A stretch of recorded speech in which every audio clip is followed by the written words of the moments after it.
Okay, so I want us to start by imagining our average day here as students at Taylor. Okay, so we wake up, first thing, maybe we start with hygiene. Okay, we get up, we shower, we get ready. Maybe we have some quiet time, we read our Bibles, or we do that at some point throughout the day. Okay, then we start going to class. If you have an 8 a.m., it probably looks something like this, where everyone has their head down, sleeping. Or all your classes do.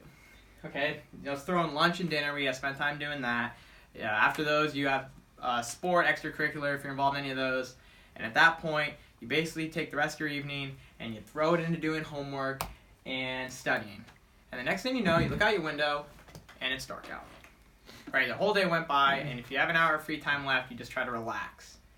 Now, it's already stressful enough as is, but I want us to reconsider this situation if you're struggling with loneliness.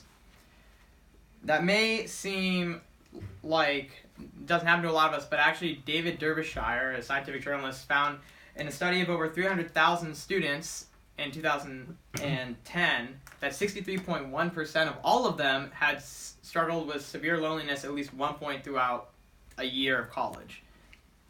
And this hits a little bit close to home for me because I had a friend this last semester who had to drop out struggling with mental health issues like loneliness and time issues and business issues in their classes. And while dropping out may seem like it doesn't apply to a lot of us, the U.S. Best College rankings that found Taylor #1 in the Midwest also shows that more than 1 out of every 10 freshmen at this college will drop out before sophomore year. And so I want to look a little bit more at these two needs. So if we go into this busyness issue, right? The United States Department of Labor found in 2016 that full-time students will spend about 3.5 hours doing educational activities a day, which is like classes or homework. Then let's add in the 2 hours of studying per credit hour rule. So if you have 15 to 17 credit hours like most of us do, that's 30 plus hours of studying a week. If you have a part-time job like I do, I work at Menards 3 days a week, you have 12 to 15 hours, right, to that. Or if you have a sport extracurricular, that's every day or every other day, right? And then free time's that unallotted time we have afterwards. And what do we use that for? Well, free time's when we're most inspired. I have a friend that uses their free time to make apps. Free time's when we get to enjoy our hobbies the most, right? If you're a lacrosse player and an engineer that loves to climb, you can't get out to climb much if you're this busy. Or you can't be social. You can't go out on late night donut runs with your friends if you don't have any free time.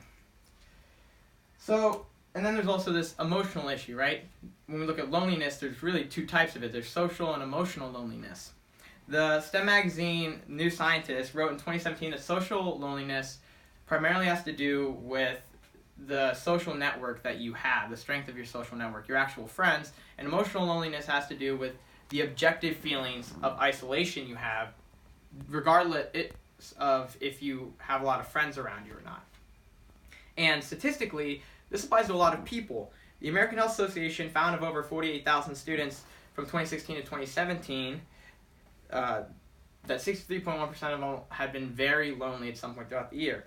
And in a survey I gave us, a little less than half of you said you felt lonely somewhat often just in this semester.